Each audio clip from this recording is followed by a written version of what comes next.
Hey YouTube, Shuriken Gattai here with a review of the Shuriken Sentai Ninninger, Shuriken Gattai DX Bison King.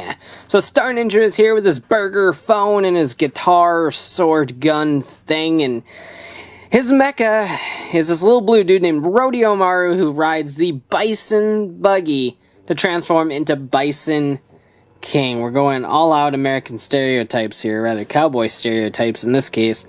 But yeah, so this was released in April 2015 for about 600 to 800 yen, depending on when you picked it up, about 2 to 3 weeks before the rest of Starninger's merchandise came out, which was fine with me because I got to play with the mecha early, and that is always very, very fun. So let's go ahead and take a look. So here's our little buddy Rodeo Maru, and he's very much like Shinobi Maru. In fact, they're roughly the same height, give or take. Shinobi Maru's a tiny bit bigger, but not by a whole lot, mostly because of his backpack here. Now, obviously, Rodeo Maru does not turn into a limb like Shinobi Maru does, but he is pretty cool. Posability-wise, he can sit, hurrah, he can kneel,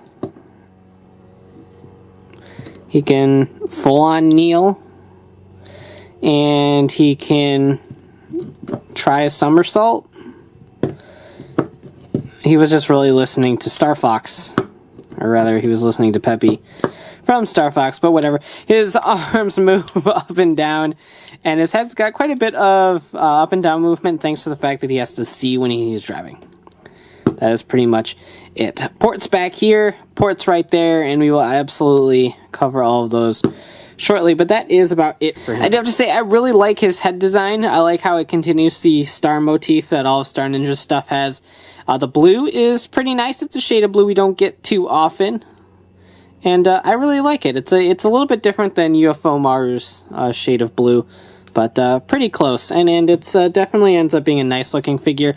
There is going to be a Super Sentai Artisan posable version of Rodeo Maru, so if you're a fan of his design, be on the lookout for pre-orders of that, probably popping up pretty soon to tickle your Otomonin funny bone, or it's not really funny, or need to buy, or whatever. Let's go ahead and take a look at the Bison Buggy. And here it is, and I like it quite a bit. I don't know if it's just the fact that I really like singular mecha that go from vehicle to robot, hence my love for Transformers, but it is a really cool thing. Granted, it's a little bit kind of open of a buggy, or an ATV, so to speak, so it's a strange design nonetheless, but I really dig it. You got the Shuriken back here that kind of looks like some sort of weird rocket booster or something like that.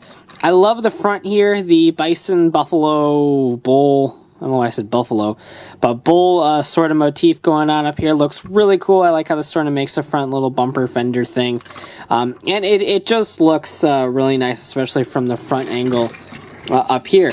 On the side, you got the weapon that kind of forms like a little exhaust port, which is alright for me, and pretty cool.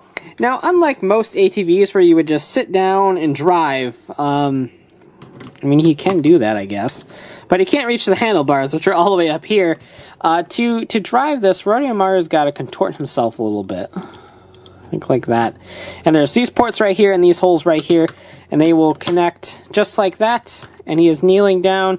Make sure he is looking all the way up so he can see. And that is how Rodeo Maru drives the Bison Buggy. A little bit unpractical and absolutely uncomfortable if you were to actually drive like that. But I guess just based on the design and how everything had to work, this is what they went with. Not really sure why, but there was probably some reason or another. But it works. It rolls very well. The wheels aren't full. They're only like the half of the wheel actually spins, but it rolls quite well, and it makes a pretty satisfying noise to make it sound like it's actually like running, which is pretty cool. The Otomonin Shuriken doesn't actually do any sort of motor noises, and we'll take a look at that next. But so it's kind of pointless in this mode, but I love the way the Bison Buggy looks, so much to the fact that I might actually just display it as the Bison Buggy. I really like this mode quite a bit. Now, Shinobi Maru can actually ride the Bison Buggy, not really well, but he can. You get him in the same sort of position, and just sort of to pop him down just like that. He grips the handlebars really stupid, and he's looking down, so he'll just crash into things, but you kind of get him on there if that sort of thing is what you want to do. The Super Sentai Artisan Shinobi Maru might actually be a little bit better.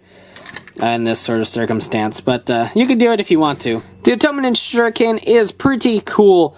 Just like all the others, the blade comes on and off and doesn't do any sort of activation noise, but it again keeps the star motif going. It's in kind of a brown color to match the color of the Bison Buggy. Helmet is pretty cool. Reminds me a lot of the Zeo Battle Zord, or O. It's not O Blocker, O something from O Ranger. I don't know O Ranger all that well, but a pretty neat little Otomonin Shuriken, and it'll cycle through 3 sounds. I have no idea where I left it. I left it right where I needed it, so good on you, past me. So the typical Otomonin Shuriken opening sound, and then next will be the sort of summoning. That same tune from the French fry machines in Japan, from the Star Ninja Shuriken.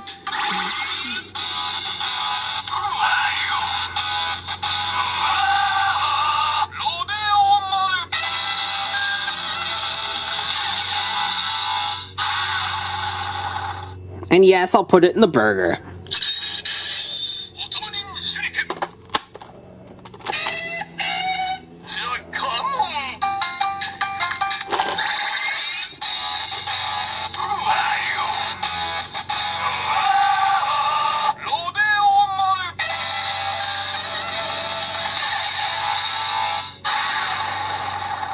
Now, of course, spinning it does absolutely nothing being an Otomonin Shuriken, so you just kind of have to spin it and hit the button at the same time.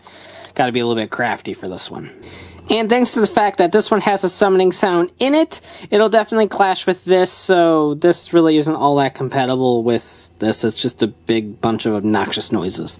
I suppose big bunch of obnoxious noises just describes the line in general.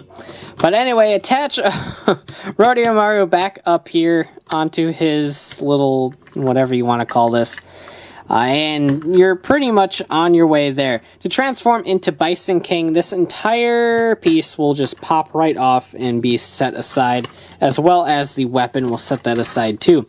Everything else is pretty much good to go. Flip this around, flip these little pieces out and in, out, spread the legs, and in, those will peg in, and you're flip him up.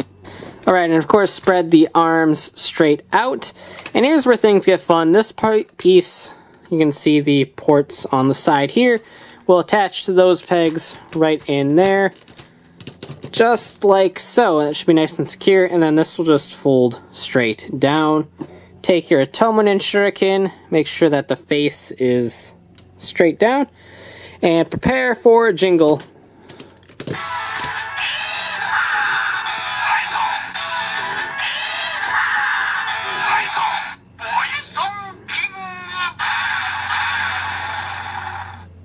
Vroom vroom indeed. So, you have some arm movement, straight around as usual, and that is about it. The legs will move a little bit, but nothing to the point where it actually be considered articulation by any sort of standard. Here's his weapon. It's kind of shotgun-esque, I suppose, with a little bayonet attached to it. But pretty simple, and that will just slide right into his hand so he can get ready to shoot y'alls and such. I dig it in some fashion or another. I do dig it. I like the overall theme. It does fit the whole Bison theme well, and you can still get the relics. That's not really the word I'm looking for, but the pieces of the buggy, so you can still tell what it actually transforms into. The only thing I do have to make comment on is the light blue of Rodeo Maru definitely kind of clashes up here, since you have a bunch of golds, reds, and browns, and a little bit of white throughout the entirety of the robot, and then up here you just have this like cyan color hanging out near the head, and it's just a really weird design choice. I know they couldn't make him red because of Shinobi Maru, but if they perhaps made him gold, like Star Ninja himself, or brown, or something, it might have worked a little bit better for me. That's my only real nitpick with the figure. It stands nice, it looks cool, it doesn't do a whole lot. If you want to hear the jingle again, just hit the Otomonin Shuriken. And it plays the vroom vroom noises and stuff.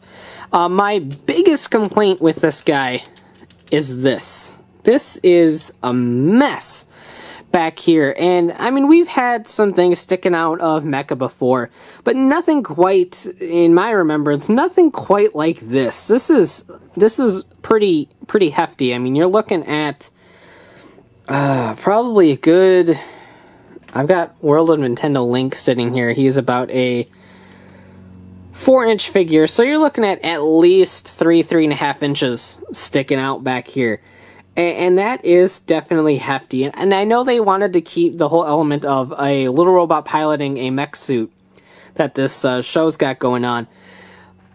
But I don't enjoy this whatsoever. Thankfully, there is a way to remedy it.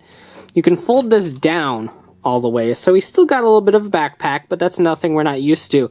And his legs can fold up like this, and you can round it out a little bit. Just like that. Problem solved. He no longer has a giant tumor coming out of his back.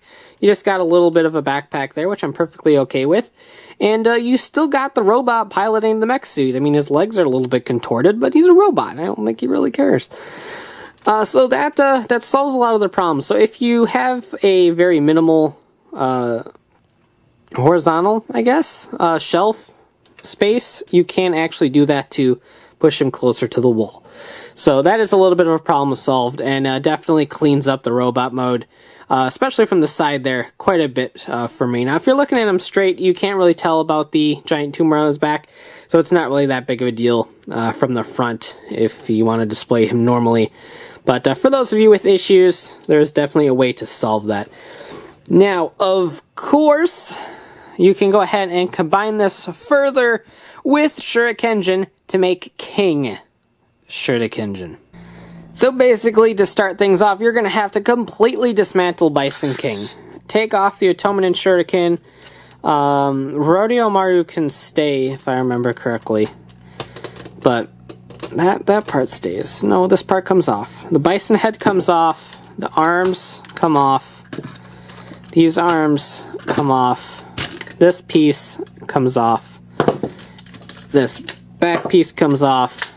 This splits apart, and this splits apart. Everything comes apart. And before I forget, since I think I mentioned it earlier in this review, Rodeomaru can fit inside Shurikenjin, no problem, thanks to those ports on the back. Now he is holding the handles a little weird instead of Shinobi Maru with Bison King.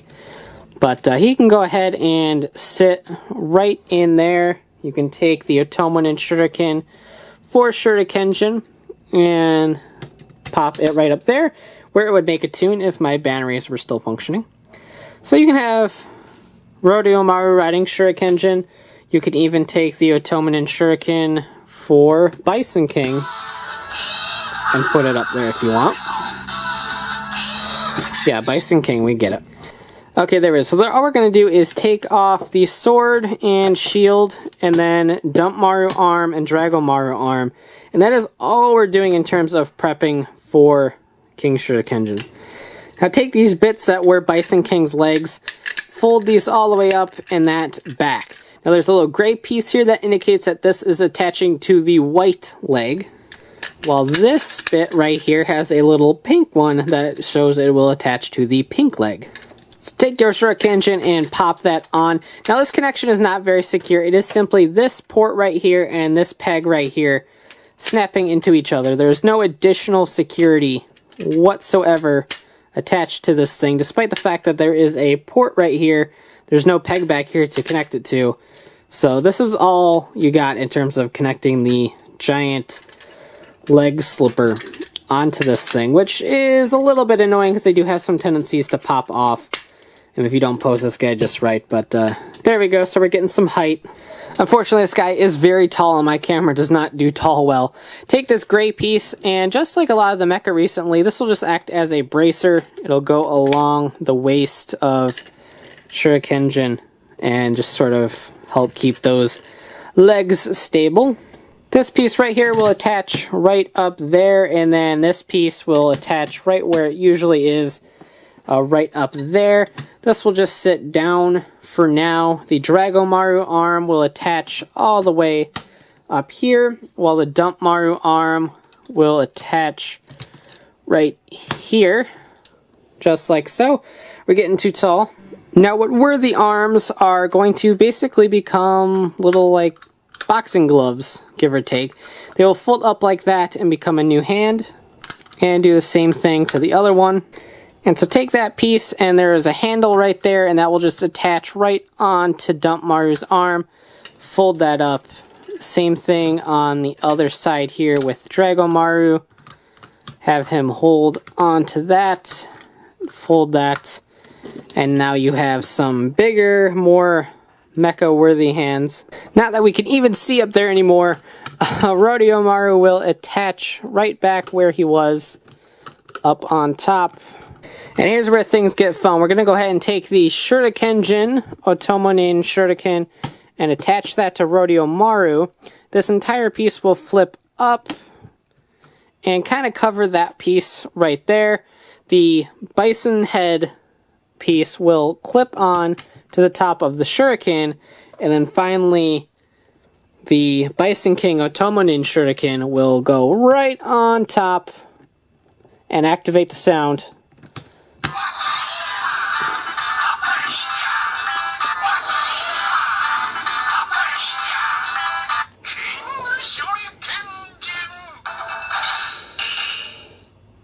Wow. So finally, our last step to form the weapon, you just take the sword of Shurikenjin, and that will slide right in there like that. Split off the shield, and that will actually connect right there and right there to make King Shurikenjin's giant sword weapon. And that, of course, will just slide right into his hand right there. I don't even know how to go about getting this in the camera frame. It is ginormous. But Shuki, how ginormous is he? Well, from the top of his giant tumor hat to the bottom of his weird feet, you're looking at a mecha that stands about 17 inches tall. That's pretty big for a mid-season, so to speak, mecha combination. He is definitely very tall, and his hat certainly helps with that. His hat's a good 5 inches altogether. But it's a beast of a mecha combination, and I like bits of it. It continues the robot inside of a robot, though I guess this is a robot inside of a robot with the help of another robot that's on top of the robot. Yep. So I dig that. I like the fact that they did give him, like, glove sort of things.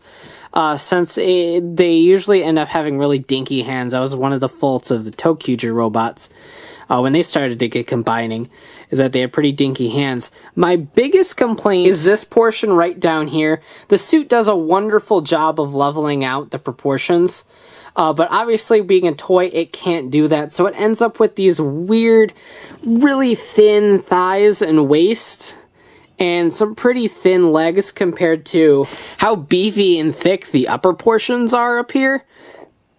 It just doesn't match all that well at all. Now, thanks to the rotation of Rodeomaru's hand, you do get a little bit of posability there, but other than that, you're only looking at the up and down arm rotation. It's a decent looking robot, for sure, but when you look at it from the side here, is where things just get awful. The front hat portion, particularly this part right up there, just looks awful. It looks awful from the side. From the front, it's not too bad, but from the side here, it's just not looking good at all. It extends way too far, and then the connection ports up there with the rest of the hat just look very thin and very fragile. Now, looking back here, you got that mess again, but again, this is still functioning, so you just fold that up. In fact, it fits even closer to the back than it did before, and you just fold that up right there, and so now you don't have to worry about the back looking weird. You just gotta worry about that weird tumor hat. I don't like what they're doing with the hat, but the base designs of the robot I like, but I think just unfortunately as a toy, the proportions don't functionally work. It looks great in the show. I have no problems with the suit in the show. In fact, I think it looks really cool, which is why I'm kind of excited for a possible fighting action Robo version of it, because I won't have these proportionally weird things going on with it. But design-wise, I like it, but execution in the toy definitely has some issues. And yes, you can fit Pollen Maru and UFO Maru, and I'm sure eventually Surfer Maru, into this combination, as you can see right here. They end up actually looking kind of cool. I dig them for sure, particularly UFO Maru, just because I really like him, but it is something that you can do. So overall, Bison King is actually a lot more fun than I thought it was going to be. The Bison Buggy mode is actually really cool. It rolls well if that sort of thing excites you like it apparently does me. And it's just a pretty fun toy to transform back and forth. The transformation is very simple. And Rodeomaru is a little bit fun to play with too, and it'll be fun to see what kind of pose you can get when the Super Sentai Artisan Rodeomaru comes out, and you get some little posable figure action going on the Bison Buggy. So that'll be kind of neat once that is released. But it's just a mode that looks really cool. I like Bison King as a robot. I think it actually looks really funny and really fun. It's an unusual mecha, and I like unusual mecha quite a bit. The back is definitely a problem, but I love the fact that it can fold up. That is a lifesaver for sure, whether it was intentional or not. So the biggest flaw of Bison King can actually be remedied, and I definitely appreciate that. There's not a whole lot of saving for King Shurikenjin. The hat is just weird, and there's no saving that. You can save the back, but you can't save the hat. And that is just quite a bit unfortunate. I really wish there was pieces I could attach to Dump Maru to beef out that kind of stomach and leg portion of the robot to kind of help with the proportions, but as it stands, it's just sort of this weird, lanky robot that I don't particularly enjoy, even though I like the design. I love the design. The execution of the toy are just pretty poor. So while I can definitely recommend Bison King for sure, if you don't have Shurikenjin, you lose a little bit of the playability. But even as a standalone purchase, I think Bison King is definitely worth the pickup. Since you don't really need anything else to go along with him, it's definitely worth a look at. So thanks for watching, take care, and have a great one. Bye.